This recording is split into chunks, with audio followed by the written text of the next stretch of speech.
성추행 파문에 휩싸인 연극 연출가 이윤택 씨가 어제 기자회견을 했습니다. 사과를 했지만은 후폭풍은 더욱 거세지고 있는데요. 먼저 어제 기자회견 장면부터 영상으로 확인해 보겠습니다. 제게 피해를 입은 당사자분들에게 진심으로 사죄드립니다. 정말 부끄럽고 참담합니다. 제 죄에 대해서 법적 책임을 포함하여 그 어떤 벌도 달게 받겠습니다. 인정할 수 없습니다. 성폭행은 아닙니다. 이 사실의 진위 여부는 만일 법적 절차가 진행된다면 성실히 수사에 임하겠습니다. 네, 성추행은 인정하지만 성폭행은 인정할 수 없습니다라는 이야기를 했습니다. 어제 어떻게 보셨습니까? 기본적으로 이제 입증이 가능한 부분은 인정을 했습니다. 예. 그렇지만은 뭐 화관이냐 강간이라고 논란이 될 수 있는 부분은 극구 이제 부인을 했거든요. 네. 예.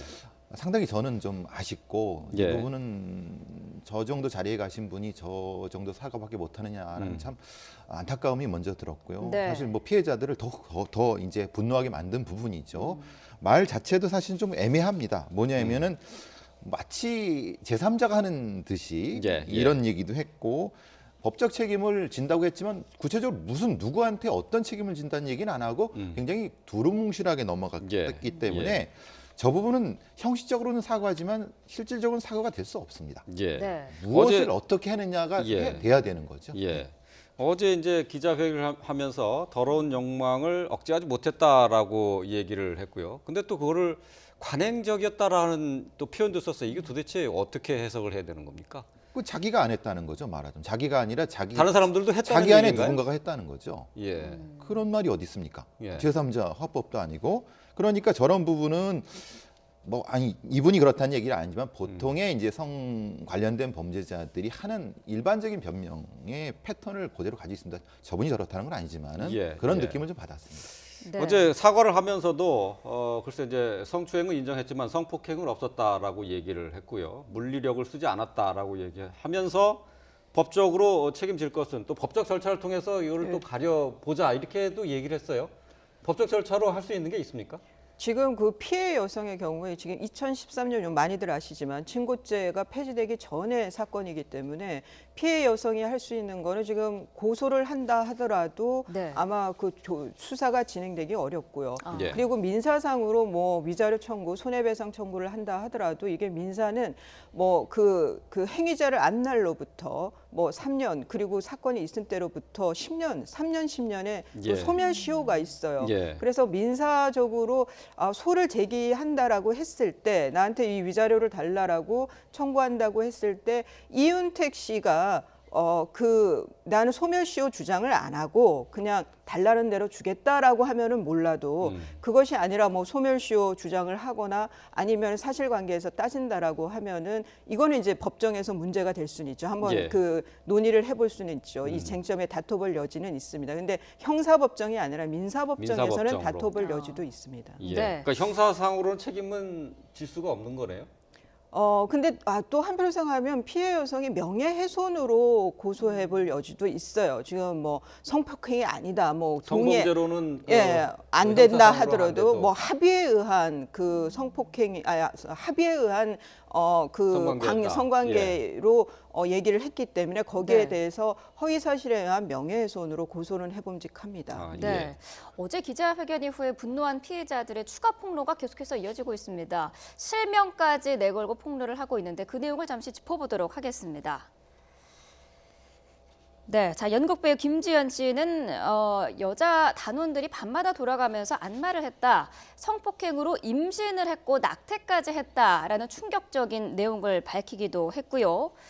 자, 또 다른 연극 배우이죠. 이승비 씨 같은 경우에는 발성 연습을 이유로 온몸을 만졌다, 자, 도망쳤더니 원래 7회였던 공연이 5회로 줄어들었다라고 네. 밝혔습니다. 저 공연 횟수가 줄었다는 점을 주목해야 될 것 같은데 확실히 피해자가 피해 사실을 알리면은 자신에게 어떤 그 불이익이 돌아올 수 있다는 그런 구조가 이미 형성돼 있었나 보죠. 예, 기본적으로 이제 연극 배우들은 더블 캐스팅이나 트리플 캐스팅을 하죠. 네. 말하자면 두 명의 주연 배우를 한 다음에 주요한 사람한테 7회를 주고 나머지 3회를 주는데 이승비 씨 얘기는 본인의 원래 7회로 예정돼 있던 걸 5회로 줄여버렸다. 예. 나중에 갔더니 그보다 훨씬 더 줄어들었다. 그거는 네. 확실히 불이익을 줬다는 것이고 그것을 인식하는 피해자가 나중에는 문제제기 못하게 하는 그런 메커니즘이 형성돼 있었다는 걸 증언하는 것 같습니다. 예. 네. 근데 저게 지금 이승비 씨 저 폭로가 저는 주목할 만한 게 연희당 거리패의 경우에는 이윤택 씨가 본인이 이제 뭐 저 거의 유사 진단처럼 뭐 그 피해자들 말대로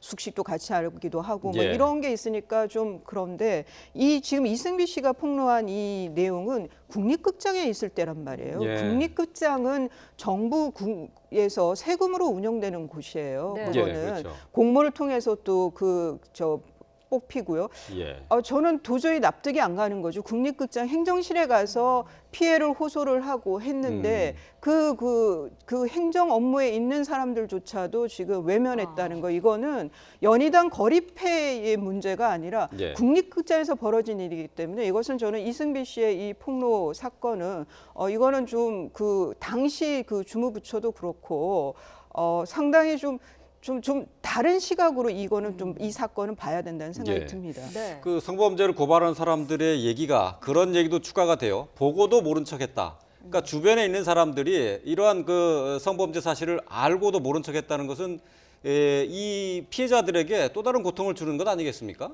일종의 좀 속된 표현으로 떠넘기기를 했을 가능성이 높다는 거죠. 네. 말하자고 하면은 그 연차에 따라서 이제 위로 내려왔다고 하거든요. 몇십 년 동안. 그러면 위 선배들이 그 후배들한테 그런 고통을 떠넘기겠다고 하고 그렇기 때문에 사실은 모른 척했을 수 있는 가능성이 있다는 거, 메커니즘이 예, 돼 있다는 것 예. 자체가 더 심각한 문제가 되는 거죠. 구조화된 뿌리 깊은 성범죄의 구조가 있을 수 있다라는 예. 것을 증언하는 것 같습니다. 예. 네.